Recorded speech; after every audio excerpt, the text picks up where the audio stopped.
పశ్చిమ గోదావరి జిల్లాలోని ఎమ్మెల్యే బొలిశెట్టి శ్రీనివాస్ నివాసం వద్ద సంబరాలు జరిగాయి. పీడ విరగడైంది అనే పేరిట ఎమ్మెల్యే బొలిశెట్టి శ్రీనివాస్ జన సైనికులు దీపాలు వెలిగించి బాణాసంచా కాల్చి సంబరాలు చేసుకున్నారు. ఏడాది క్రితం రాష్ట్రానికి ప్రాణవాయువు వచ్చిందని ఎమ్మెల్యే బొలిశెట్టి అన్నారు. రానున్న 4 ఏళ్లలో అభివృద్ధి లక్ష్యంగా కూటమి పాలన ఉంటుందని ఆయన తెలిపారు.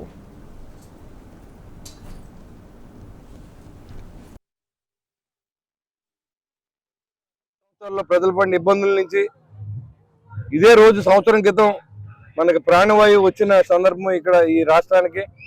అదేవిధంగా నిరంకుశ ప్రభుత్వం నుంచి ఇవాళ స్వేచ్ఛాయుత ప్రభుత్వం తీసుకొచ్చిన రోజు, మరి రికార్డు సృష్టించి 100% జనసేన పార్టీ గెలిచిన రోజు, మరి అన్ని అకేషన్లు కలుపుకుని రాష్ట్ర ప్రజలకి మంచి జరిగే రోజు, అన్ని కలిసి వచ్చేలాగా ఈ రోజు ఈ కార్యక్రమం చేపట్టడం, దానికి అందరూ పెద్ద ఎత్తున రాష్ట్ర వ్యాప్తంగా జన సైనికులు వీర మహిళలు అందరూ కూడా పాల్గొనడం, దాంట్లో భాగంగా తాడేపూడెంలో ఈ కార్యక్రమం ఏర్పాటు చేయడం, ఎంతో కష్టపడి ఇక్కడికి వచ్చిన వీర మహిళలందరూ కూడా ఎంతో శ్రద్ధతో ఈ మరి ముగ్గులు వేయడం, మరి మందుగుడు సామాన్లు బాణసంచాలు కాల్చి కార్యక్రమం చేపట్టడం, ఇవన్నీ కూడా మరి ఏదైతే చెడు మీద మంచి చేసే ఆ రోజు దీపావళి ఎలా చేసుకున్నాం అదే దీపావళిని ఈరోజు ఈ ఆంధ్ర రాష్ట్రం అంతా జరుపుకుంటా ఉన్నాం.